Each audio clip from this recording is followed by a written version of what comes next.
네이버 연내 초거대 AI 장착한 로봇 공개 예정. 네, 얼마 전에 네이버가 실적 발표가 좀 나왔습니다. 그리고 지금 기대감 때문에 하이퍼클로바 X에 대한 기대감 네. 좀 상당한 것 같습니다. 여기에 이제 로봇까지 좀 여러 가지로 우리나라 빅테크 기업들도 좀 열심히 AI나 로봇에 대해서 좀 사업을 펼치려고 하는 것 같은데 어떤 이슈부터 살펴볼까요?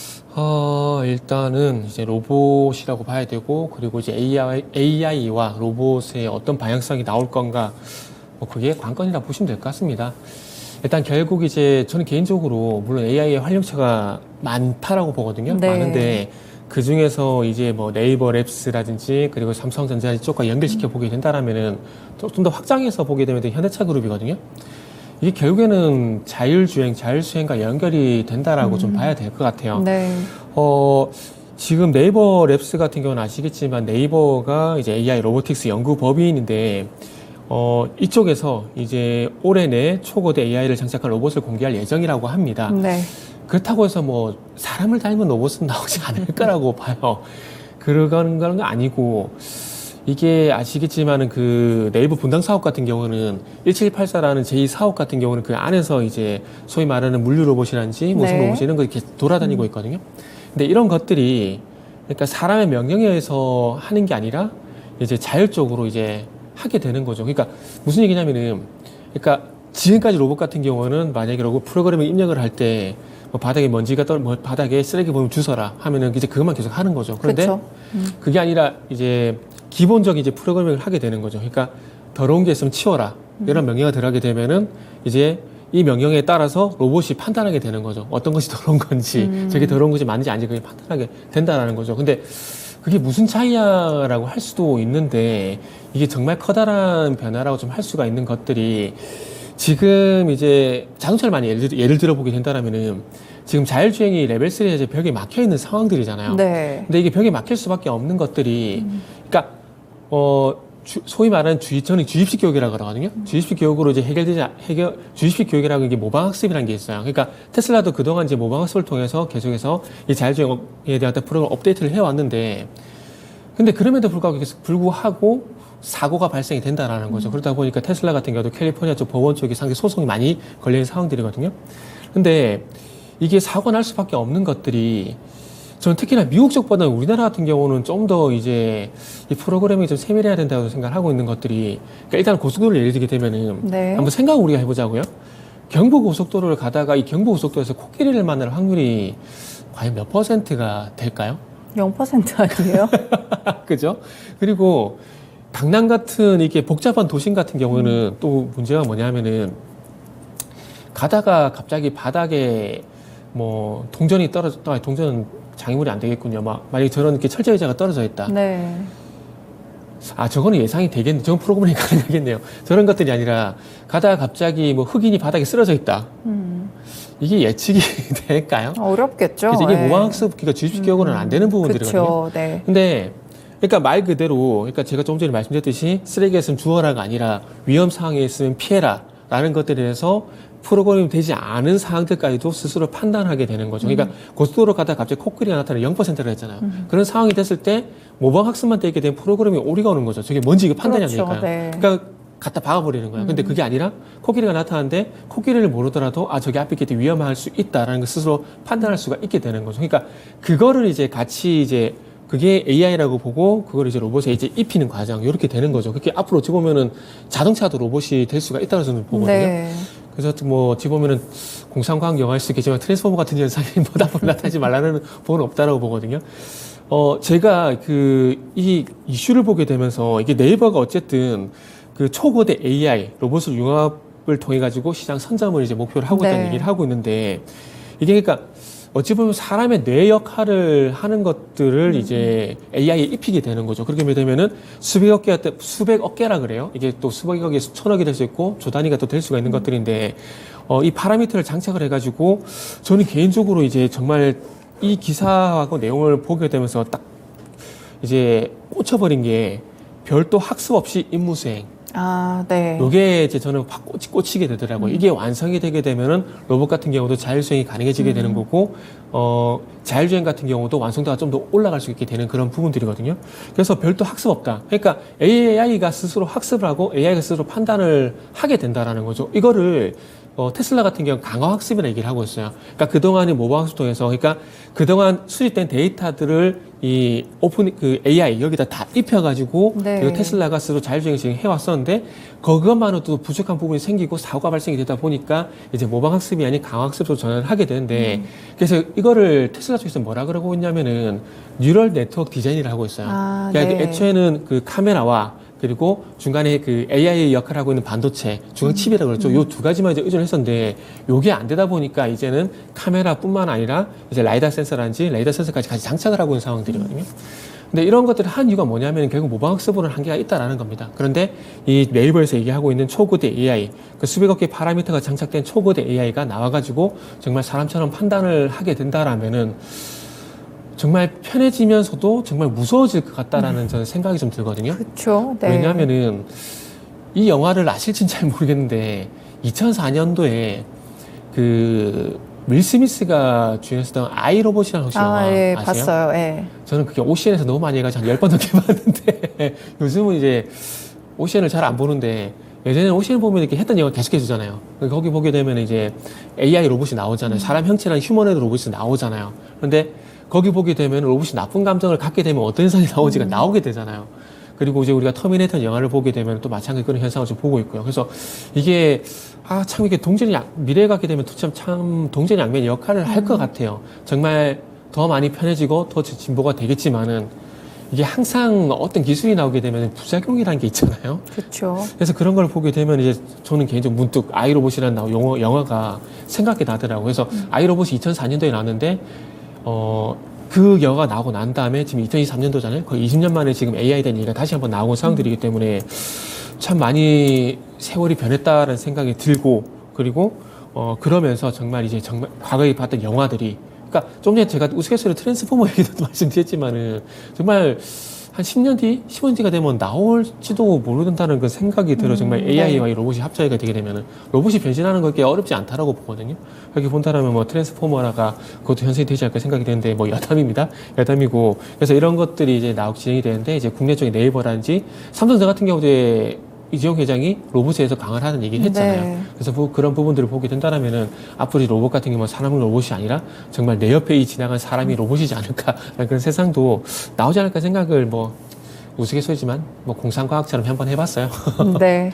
네이버 관련된 이슈를 보다 보니까 이제 네. 인공지능이랑 로봇을 합해서 이제 보게 됐는데 이제 로봇이 말씀 주신 대로 예전에 로봇 하면 청소기 로봇 요 정도였는데 이제는 사고를 직접 하는 그런 로봇들이 좀 AI랑 연관이 되면서 같이 이런 게 좀 개발이 되는 것 같습니다. 그래서 지금 인공지능이랑 네. 로봇 관련 종목들이 요즘 또 다시 들썩이는 그런 네네, 분위기로 그렇죠. 가고 있는데 관련 종목으로는 어떤 거 좀 꼽아주시겠어요? 일단은 이제 24일날 하이퍼클로버 X가 공개가 된다 그러는데, 그렇죠.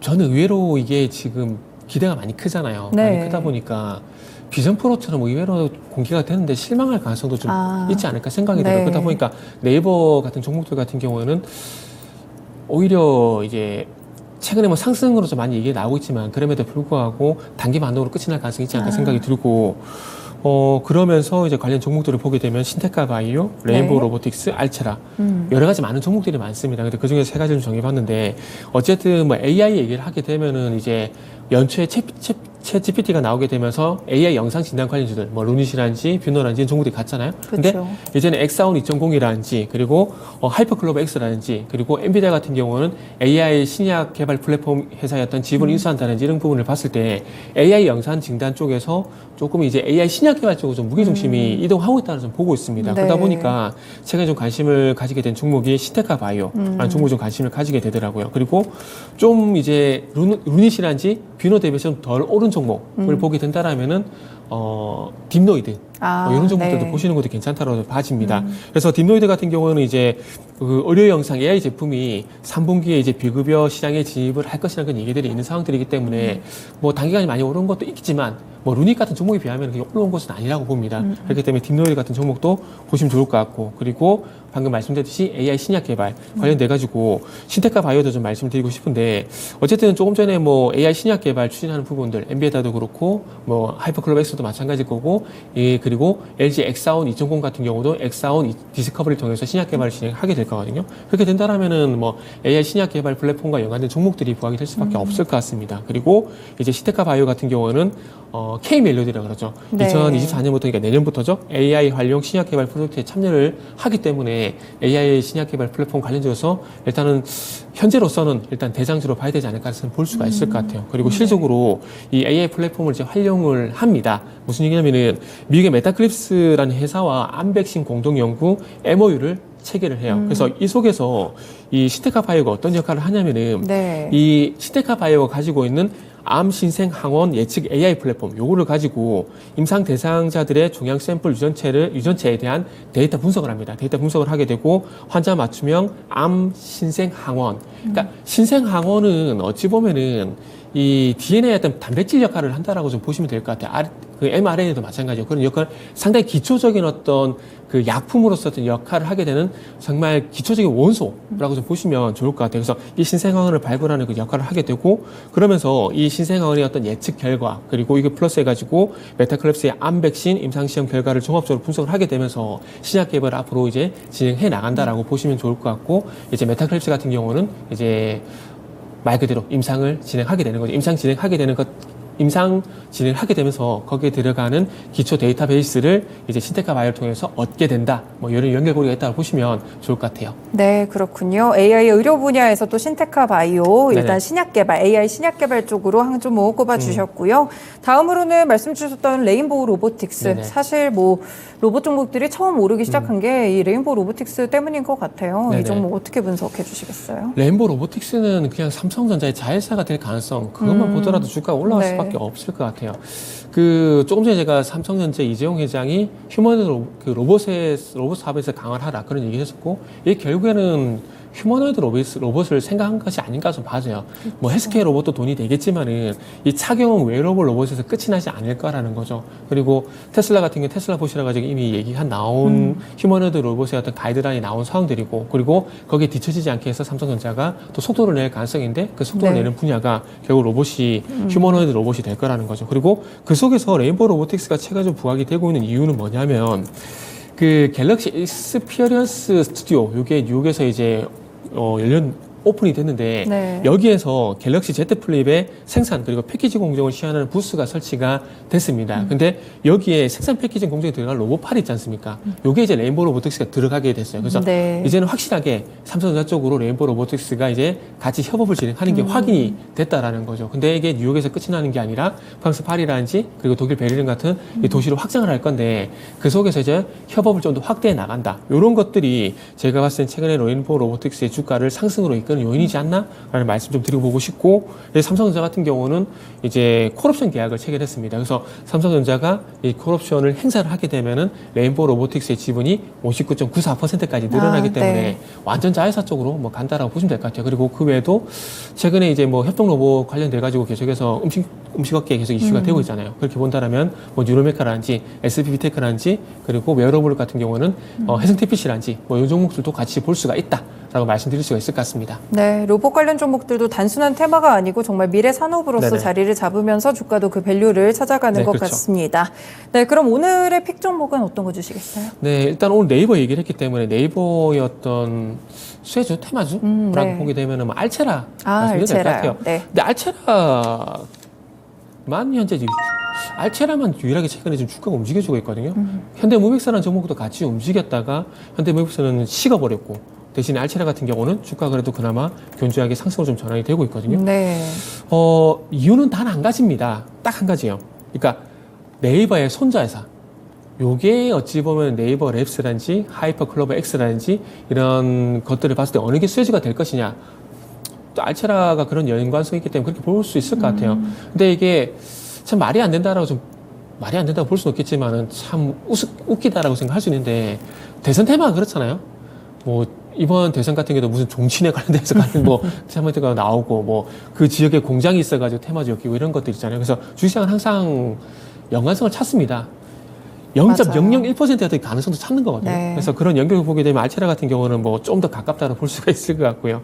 그리고 이제 이 하이퍼클럽 X가 이제 공개가 되게 되면은 거기에 어떤 필요한 뭐 데이터베이스를 제공하는 뭐 데이터 산업도 진행할 가능성이 있기 때문에 연관성이 있다고 보시면 좋을 것 같고, 그리고 이제 8월달 같은 경우에 또 정부에서 기업들을 네. 이끌고 또 이제 사우디 갈 겁니다. 근데 여기서 이제 본 계약이 나올 가능성이 상당히 높다는 얘기가 있어요. 이 올해 3월달 같은 경우는 거의 다 MOU만 체결하고 왔었거든요. 네. 근데 이번에는 본 계약에 대한 가능성이 있는데 지금 사우디 자치행정부 투자부하고 네이버가 또 이제 본 계약을 체결할 가능성이 높다는 얘기가 있습니다. 그렇게 된다라면은 여기서 또 네이버가 또 주가 반응하겠지만은 또 여기 어떤 이 네이버의 낙수 효과가 기대가 되는 알체라 같은 경우에 또 주가가 다시 한번 반등 시도를 하지 않을까 볼 수 있을 것 같아요. 그러다 보니까 이 네이버와 연결시켜 보게 된다라면은 탑픽주를 알체라 이 종목으로 좀 말씀을 드릴 수 있을 것 같습니다. 그래서 오늘 말씀드린 시테카 바이오, 레인보우 로보틱스, 알체라 외에도 많습니다. 많은데 네. 그 중에서 조금 이제 뭐 좀 추리다 보니까 이렇게 된 거기 때문에 이외에도 많은 좋은 종목들이 있기 때문에 한번 리스트업을 하실 필요가 있다라는 말씀을 더 드리도록 하겠습니다. 한 가지만 더 여쭤볼게요. 이제 네이버의 경우에 하이퍼글로벌 X의 기대감이 조금 과도해서 약간 무너질 수도 있다라고 말씀을 네네. 주셨는데 알체라도 그러면 좀 괜찮은가요? 어떻게 같은 결로 봐야 될까요? 이게 그런 관점에서 보셔야 됩니다. 그러니까 이 하이퍼글로벌 X라는 이슈를 가지고 어느 쪽이 좀 더 주가가 갈 것인가를 봐야 되는데, 그러면은 순수하게 하이퍼글로벌 X라는 모멘텀만 가지고 움직일 수 있는 점을 보게 된다라면은 조금 더 알체라가 낫다라는 거죠. 왜냐하면은 네이버 같은 종목들은 솔직히 우리가 소위 말하는 대형주라 그러잖아요. 그쵸. 이런 종목들 같은 경우는 물론 기대감에서 상승이 가는 것도 있겠지만은 중요한 건 이 어떤 새로운 사업을 시작하게 되면서 이게 결국엔 캐시카우 효과를 할 것인가, 이게 중요한 관건이거든요. 그쵸. 예를 들게 되면은 그 카카오를 한번 예를 들어볼게요. 카카오가 적절한 예라가 좀 생각이 드는데, 카카오가 잘 보시면 아시겠지만 2018년도에 어떤 새로운 앱을 개발하게 되고 거기에 비용이 들어가게 되고 이 캐시카우 역할을 못하게 되면서 실적이 안 좋았고 2018년에 주가가 안 좋았었거든요. 그런데 중요한 건 이게 결국은 2019년부터 캐시카우 역할을 하게 되면서 주가 상승이 나왔었고, 그러면서 2020년도에 이 코로나라는 전국이 하게 되면서 비대면 수혜주로 올랐던 부분들이 있잖아요. 네. 그러니까 이 말씀드린 건 뭐냐면은 네이버도 마찬가지라는 거죠. 하이퍼클로버가 물론 좋습니다. 좋지만은 이 하이클로버 X가 결국에는 네이버의 어떤 캐시카우 역할을 할 것인가, 이게 중요하다라는 거죠. 네. 그런데 알체라 같은 경우는 그런 걱정까지 할 필요는 없는 상황들이거든요. 그리고 네이버 같은 경우는 또 숙제가 있습니다. 분기 기준으로 영업이익이 3천억 원대에 정체가 돼 있어요. 네. 그러면은 네이버의 주가가 가려면 어떤 결론이 있느냐? 분기 기준으로 4천억, 5천억 계속해서 이런 3천억 원을 뛰어넘는 실적이 나와줘야 또 주가가 갈 수 있다는 그런 결론도 낼 수가 있기 때문에 결국에는 네이버와 알체라에 대한 차이점 뭐냐? 결국 실적이다. 이렇게 말씀드릴 수 있을 것 같아요. 네, 알겠습니다. 오늘 그래서 AI와 관련돼서 로봇과 관련된 이야기까지 함께 나눠봤는데요. 세 가지 종목도 주셨습니다. 신테카 바이오, 레인보우 로보틱스, 그리고 토픽 종목으로는 알체라까지 함께 들어봤습니다. 팀장님 오늘 말씀 고맙습니다. 네, 감사합니다. 네, 이렇게 일부 쉬운 이슈 읽어주기 시간은 알파프로의 정태근 팀장과 함께했습니다.